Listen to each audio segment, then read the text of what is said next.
Buenos días, ¿cómo estamos? Un poco atrasados. Bueno, estamos bien atrasados, pero bueno, ya usted sabe ya. Ya usted sabe ya que vamos a empezar a estudiar la primera carta de Pedro. Vamos a comenzar hoy a estudiar la primera carta de Pedro. ¿Ok?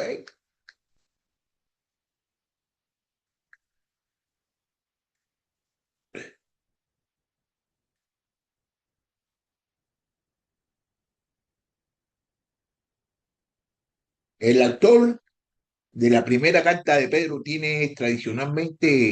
se le atribuye al apóstol Pedro. La autoría de esta carta, la fecha comenzó, la primera de Pedro fue escrita en algún momento entre el incendio de Roma en el 64 después de Cristo y su muerte fue 68 después de Cristo, la muerte de Pedro. Ok, el tema de la esperanza, el tema de que se va a hablar acerca de esto es que tenemos que tener esperanza, esperanza en medio del sufrimiento. El trasfondo histórico, bajo la ley romana, existían dos tipos de sistemas religiosos, los que eran legales, como el judaísmo, y los que estaban prohibidos. Cualquiera que practicara una religión prohibida era considerado un criminal y estaba bajo sujeto a duras penas. Después del gran incendio de Roma que Nerón atribuyó a los creyentes, el cristianismo fue juzgado como distinto de judaísmo y fue rápidamente prohibido. Esto significa que en todo imperio romano los seguidores de Cristo eran ahora técnicamente proscritos y por lo tanto sujetos a la persecución. Tal persecución fue la experiencia de los cristianos en el Asia Menor, a quienes Pedro escribe: amados, no se sorprendan del fuego de prueba que en medio de ustedes han venido para probarlo, como si alguna cosa extraña le estuviera aconteciendo. Las características al leer Primera de Pedro, uno sigue escuchando ecos de otras partes de la Biblia. Pedro cita varios pasajes del Antiguo Testamento, particularmente de Isaías. Además, con frecuencia alude a ideas históricas del Antiguo Testamento. Pedro también está familiarizado con los escritos de Pablo. Esta carta contiene paralelismo con Romanos y en particular con Efesios. Además existen paralelismo con Hebreos, Santiago y, como era de esperar, con los propios sermones de Pedro en Hechos. Por supuesto, esto no significa necesariamente que Pedro estuviera citando consistentemente documentos del Nuevo Testamento. Puede ser simplemente que existiera un patrón común de enseñanza en la iglesia primitiva y que Pedro esté reflejando esto como lo hicieron los escritores del Nuevo Testamento. Primera de Pedro está escrita en un griego excelente, tanto que algunos han cuestionado si un pescador galileo como Pedro podía haber tenido un dominio tan sofisticado del idioma. Primera de Pedro contiene algunos de los mejores griegos del Nuevo Testamento. Su estilo es más fluido en el de Pablo. Con sus años de formación, su estructura rítmica no es diferente a los maestros griegos. La respuesta a esta pregunta se encuentra en Primera de Pedro, capítulo 5, versículo 12. El griego aquí indica que Silvano era más que un simple Estonógrafo, de hecho, bien podría ser la fuente de excelente estilo, ya que ayudó a Pedro a redactar la carta y pulir el lenguaje. La audiencia. La audiencia primera de Pedro es una carta circular a los seguidores de Cristo que viven en la sección noroeste de Asia Menor, en lo que ahora es la Turquía moderna. Ponto, Galacia, Capadocia, Asia y Bitinia, como lo podemos ver en Primera de Pedro, capítulo 1, versículo 1, eran todas providencias romanas. Pedro, apóstol de Jesucristo, a los apatriados de la dispersión, Ponto, Galacia, Capadocia, Asia, Bitinia, elegidos. Que estos cristianos eran principalmente gentiles, estos cristianos eran principalmente gentiles. Queda claro por la forma en que Pedro describe su vida ante la conversión. Utiliza categorías y frases que se aplican típicamente a los paganos, pero no a los judíos. Como hijos obedientes, no se conformen a los deseos que antes tenían en su ignorancia. Pero ustedes son linaje escogido, real, sacerdocio, nación santa, pueblo adquirido para posesión de Dios, a fin de que anuncien las virtudes de aquel que los llamó de las tinieblas a su luz admirable.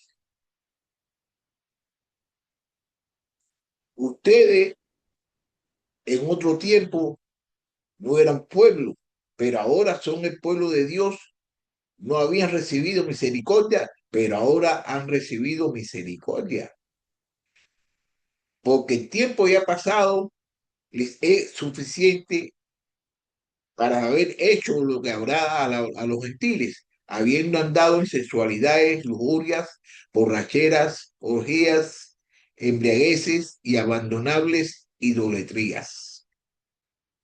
Y en todo esto se sorprende de que ustedes no corren con ellos en el mismo desenfreno de desilusión y la insulación. Y lo insultan. Pedro también usa la forma griega de su nombre, Cefas, en esta carta y no Simón, su nombre judío. Capítulo 1. Renacido para una esperanza viva. Primera de Pedro, del 1 al 25. Este pasaje aborda la identidad y la vocación de los creyentes en Cristo, resaltando la esperanza vivificante que se recibe a través del nuevo nacimiento. Pedro anima a los creyentes a vivir en sanidad y a preservar en su fe a pesar de las pruebas, dependiendo de la gracia de Dios que se ha revelado.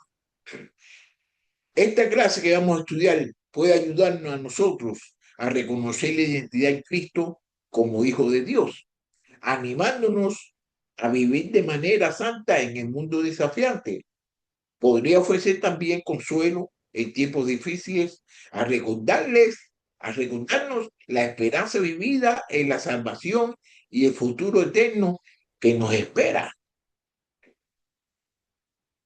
Esta carta enseñará sobre la importancia del nuevo nacimiento, la santidad y la esperanza en Cristo. Se destacará cómo estas verdades transforman nuestra perspectiva y conducta diaria, impulsándonos a vivir con propósito y fe.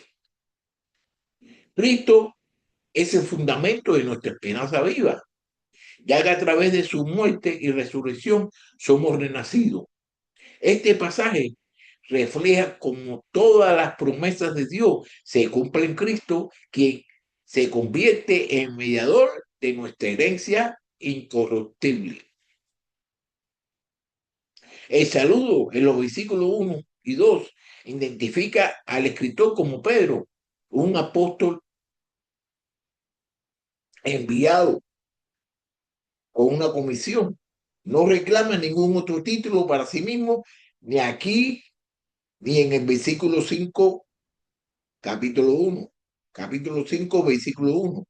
Pedro, apóstol de Jesucristo a los expatriados de la dispersión en Ponto, Galacia, Capadocia, Asia, Bitinia y elegidos. Según el previo conocimiento de Dios, Padre, por la obra santificadora del Espíritu, para obedecer a Jesucristo, ser rociados en su sangre, que la gracia y la paz les sean multiplicadas a ustedes. Sus lectores, sus lectores son extranjeros, es decir, residentes extranjeros en una tierra extranjera. Esto era cierto políticamente, porque eran judíos lejos de su patria, pero también era cierto espiritualmente, porque su ciudadanía estaba en el cielo. Porque nuestra ciudadanía está en los cielos, de donde también ansiosamente esperamos un Salvador, el Señor Jesucristo. Disperso. Disperso significa esparcidos.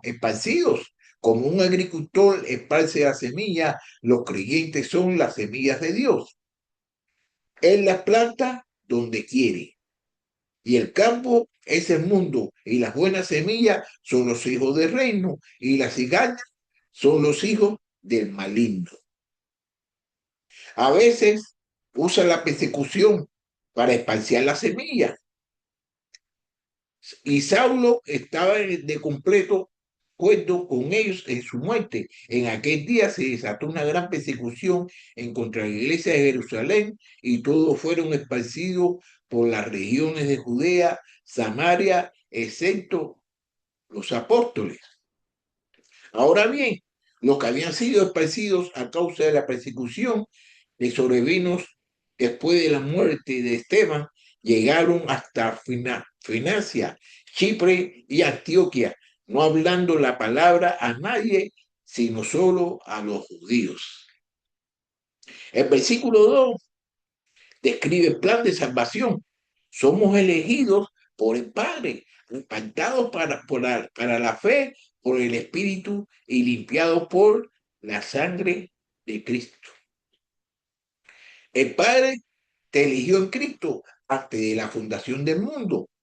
El Hijo te salvó cuando murió por ti, pero fue necesaria tu entrega al Espíritu para sellar la transacción. Porque Dios nos escogió en Cristo desde la fundación del mundo para que fuéramos santos y sin mancha delante de Él en amor. Pedro ahora describe la vida que los creyentes deben vivir en este mundo hostil. Vivir en esperanza. Aquí Pedro nos va a enseñar cómo nosotros debemos vivir en esperanza de aquí, del versículo 3 hasta el 12. Él nos va a enseñar a nosotros cómo vivir en esperanza.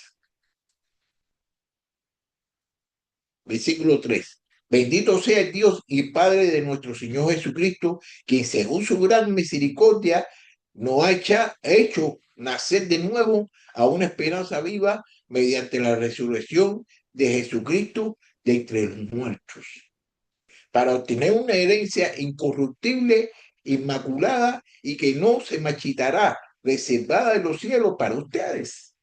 Mediante la fe, ustedes son protegidos por el poder de Dios para la salvación que está preparada para ser revelada en el último tiempo, en los cuales ustedes regocijan grandemente, aunque ahora un poco de tiempo, si es necesario, sean afligidos con diversas pruebas, para que la prueba de la fe de ustedes, más preciosa que el logro, que parece, aunque probada por fuego, sea hallada que resulta en alabanza, gloria y honor en la revelación de Jesucristo, a quien sin saber, a quien sin haber visto, ustedes lo aman, y a quien ahora no ven, pero creen en él, y se regocijan grandemente con gozo inefable y lleno de gloria, obteniendo como resultado de su fe la salvación de sus almas.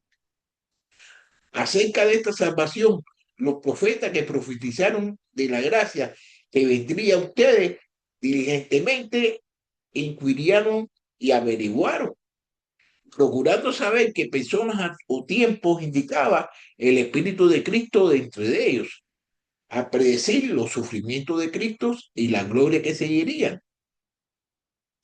A ellos le fue relevado que no se sirvían a sí mismos, sino a ustedes en estas cosas que ahora le han sido anunciadas mediante lo que los predicaron el Evangelio por el Espíritu Santo enviado del cielo. Cosas a las cuales los ángeles Ángela miraban. La persona, la persona no salva está. La persona no salva está sin esperanza. La persona no salva está sin esperanza. Sin embargo, el creyente tiene una esperanza viva porque tiene un Salvador vivo. Recuerden que en ese tiempo ustedes estaban separados de Cristo, excluidos de la ciudadanía de Israel, extraños a los pactos de la promesa, sin tener la esperanza, sin Dios en el mundo. Cristo es nuestra esperanza y esperamos su pronto regreso. Pablo, apóstol de Cristo Jesús, por mandato de Dios nuestro Señor Salvador, de Cristo Jesús, nuestra esperanza. El cristiano no trabaja para esta esperanza, es parte de su derecho de nacimiento espiritual. Nacemos de nuevo a esta esperanza viva. Jesús respondió, en verdad te digo que el que no nace de agua y de espíritu no puede entrar en el reino de Dios. Esta esperanza no es solo esperanza viva, es una esperanza duradera. Está reservada en el cielo donde no puede decaer, incorruptible, ser contaminada o perder su belleza y deleite. Pero no solo la esperanza está reservada, el creyente también es guardado, protegido como un soldado. Por el Señor somos guardados por el poder de Dios debido a la fe que hemos depositado en Él. La seguridad eterna no se basa en la fe de los hombres, sino en la fidelidad de Dios. El creyente es salvo, está siendo salvado diariamente a través de la santificación y será salvo por completo cuando Cristo regrese. El fin de nuestra fe será la completa salvación del creyente, en el versículo 9, quien heredará un nuevo cuerpo. Sin embargo, hasta que Cristo regrese, el creyente debe pasar por prueba. Una fe que no puede ser probada no puede ser confiable. Se lo voy a volver a repetir. Una fe que no puede ser probada no puede ser confiable. Nuestro sufrimiento es solo por un tiempo, como lo ve el Señor, si es necesario, pero la gloria será para siempre. Versículo 7.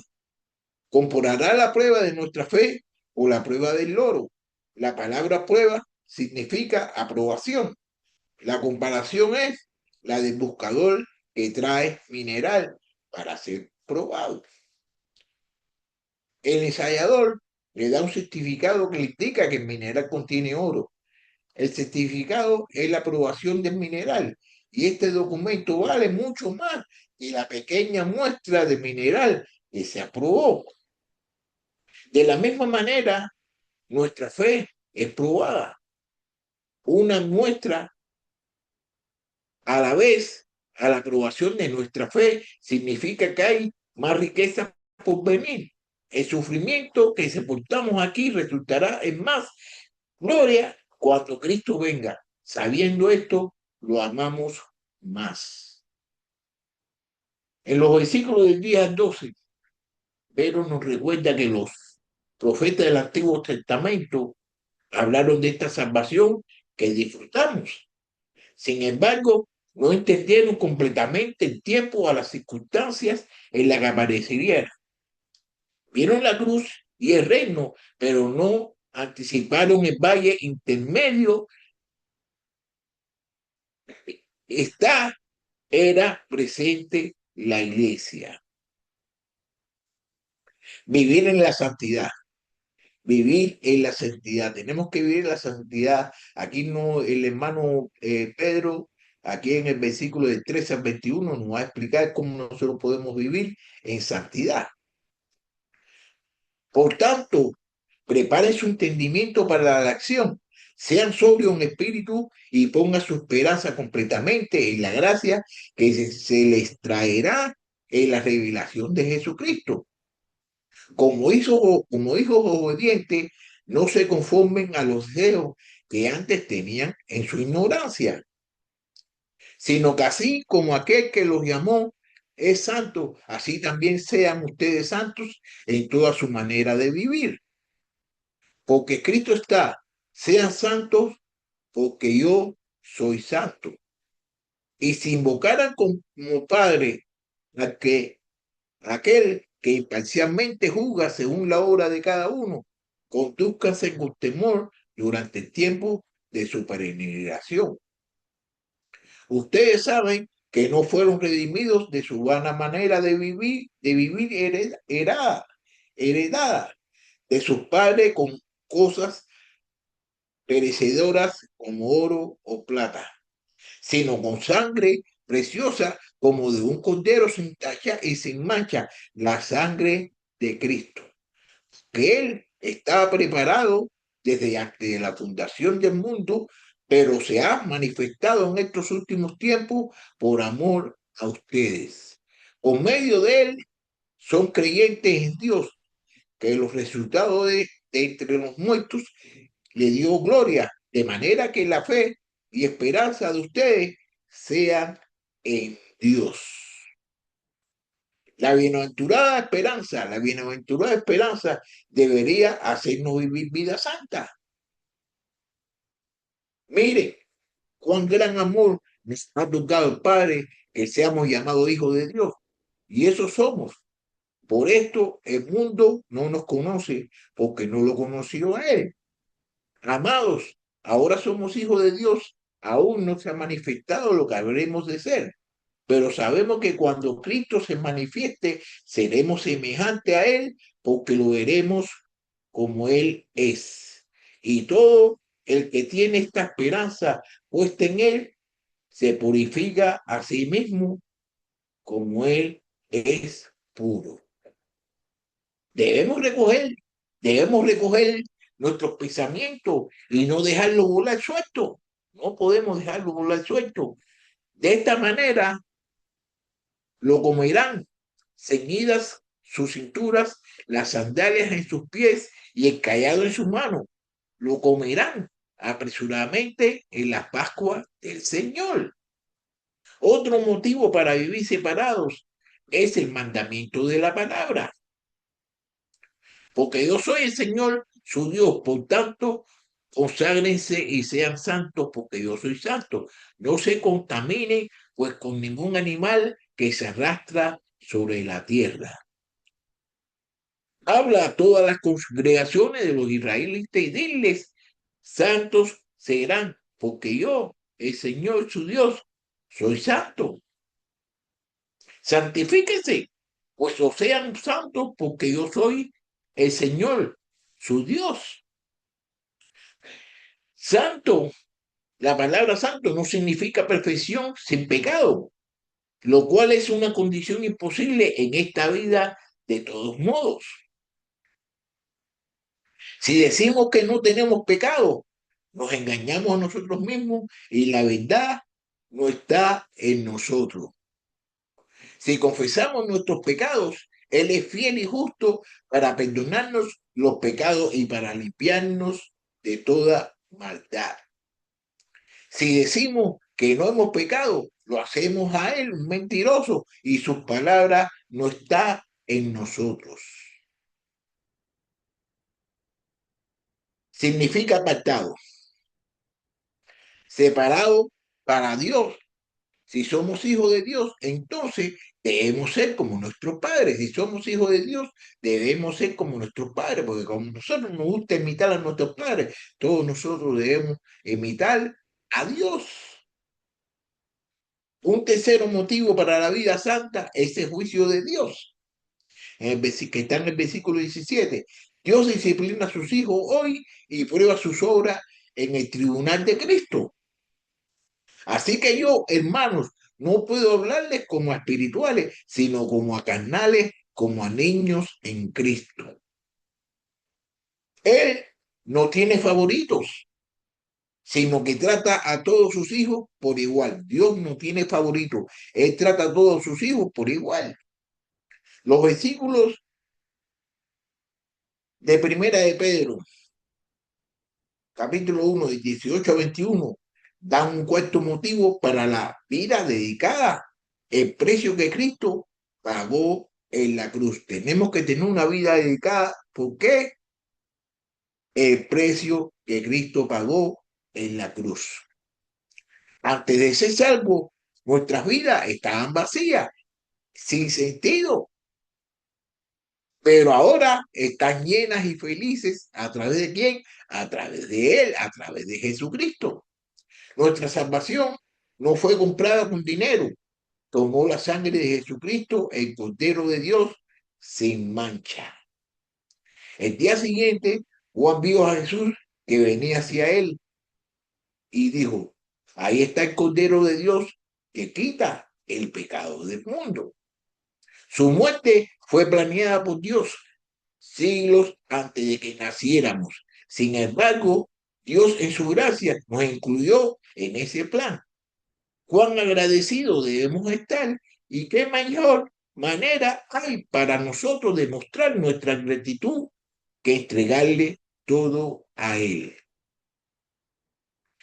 Vivir en armonía, tenemos que vivir en armonía. Eso nos lo va a enseñar ahora Pedro del versículo 22 a 25. Pedro nos va a enseñar a vivir en armonía, puesto que en obediencia a la verdad ustedes han purificado sus almas para un amor sincero de hermanos. Ámense unos a otros extrañablemente de corazón puro, pues han nacido de nuevo, no de una simiente corruptible, sino una incorruptible, es decir, mediante la palabra de Dios que vive y permanece. Porque toda carne es como la hierba y toda su gloria como la flor de la hierba. Sécase, secase, secase la hierba y caese la flor. Pero la palabra del Señor permanece para siempre. Esa es la palabra que a ustedes les fue predicada. ¿No? La salvación nos da una esperanza viva, un deseo de una vida santa y una maravillosa comunión con el pueblo de Dios. El Espíritu de Dios nos amó y nos trajo a Cristo. Este mismo Espíritu ha plantado dentro de nosotros un amor por el pueblo de Dios. La esperanza no desilusiona, porque el amor de Dios ha sido derramado en nuestros corazones por medio del Espíritu Santo que nos fue dado. En esto conocemos el amor, en que Él puso su vida por nosotros. También nosotros debemos poner nuestras vidas por los hermanos. Pedro usa dos palabras para amar, para, para amor. En el versículo 22, una significa amor fraternal y la otra amor divino, agape. El cristiano posee amor fraternal, pero necesita ejercer energía espiritual y amar a otros de la manera que Dios lo ama. Incluso las personas no salvas pueden mostrar amor fraternal. Se necesita un cristiano controlado por el Espíritu para mostrar el amor agape. Incluso las personas no salvas pueden mostrar el amor fraternal. Se necesita un cristiano controlado por el Espíritu para mostrar el amor agape. A Pedro le gusta esta frase, nacido de nuevo. Nacemos de nuevo por la misericordia de Dios para una esperanza viva. Y nacemos de nuevo por la palabra de Dios para amar al pueblo de Dios. Él compara la palabra con la semilla, como lo hace Jesús en la parábola del sembrador. Como una semilla, la palabra es pequeña y aparentemente significa, pero tiene vida y poder dentro. La palabra debe ser plantada para hacerle algún bien, pero cuando se planta en el corazón, produce fruto. La palabra de Dios es eterna y el fruto que produce es eterno, pero las cosas de la carne no duran. Pedro se refiere en los versículos 24 y 25 a Isaías 40, de 6 al 8, que dice así: una voz clama, entonces respondió, ¿qué he de clamar? Que toda carne es como la hierba y todo esplendor es como la flor del campo. Se saca la hierba, se marchita la flor, cuando el aliento del Señor sopla sobre ella, en verdad el pueblo es hierba. Se seca la hierba y se marchita la flor, pero la palabra de nuestro Dios permanece para siempre. Lo que sea que hagamos en obediencia a la palabra de Dios durará para siempre, pero lo que sea que hagamos en la energía de la carne se verá hermoso por un tiempo, pero luego morirá.